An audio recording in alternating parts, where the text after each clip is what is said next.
आज आपण गोष्ट वाचणार आहोत हजर जबाबी कोल्हा. एके दिवशी एक सिंह एका गुहेत बसला होता. इतक्यात तिथून एक मेंढी जाताना त्याला दिसली. सिंहाने मेंढीला जवळ बोलवले. मेंढी सिंहाजवळ आली आणि म्हणाली, मला का बोलवलं? सिंह म्हणाला, माझ्या तोंडाला दुर्गंधी येते किंवा नाही हे मला कळत नाही. तूच सांग बरं, माझ्या तोंडाला दुर्गंधी येत आहे का? मेंढी बिचारी साधीभोळी होती. सिंहाशी कसे बोलावे हे काही तिला उमगेना. तिने खरे तेच सांगितले. होय महाराज, आपल्या तोंडाला दुर्गंधी येत आहे. सिंहाला आला राग. त्याने मनात विचार केला, ही गरीब भोळी दिसणारी मेंढी माझ्या तोंडावरच मला नाव ठेवते. तिला माझी भीतीच वाटत नाही. त्याने एक मोठी गर्जना केली आणि मेंढीला मारून तिचा चट्टामट्टा करून टाकला. इतक्यात त्या वाटेने एक लांडगा जात होता. सिंहाने त्यालाही आपल्याजवळ बोलावले. लांडगा सिंहापाशी येऊन म्हणाला, वनराज, माझी आपणाला काय जरुरी पडली? मी आपल्यासाठी काय करू?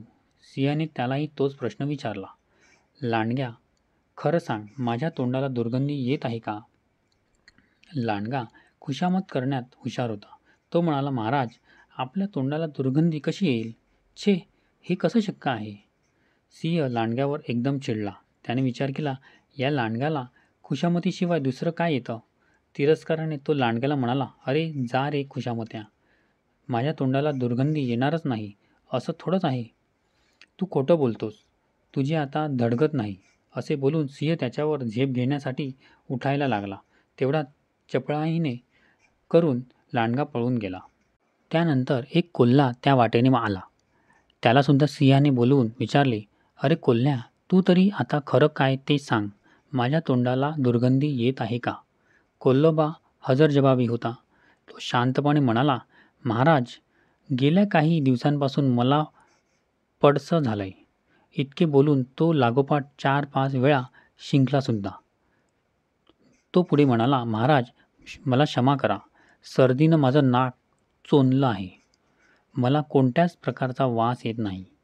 कोल्ह्याने सिंहासमोरच शिंकून दाखवल्यामुळे सिंहाला त्याचे म्हणणे पटले.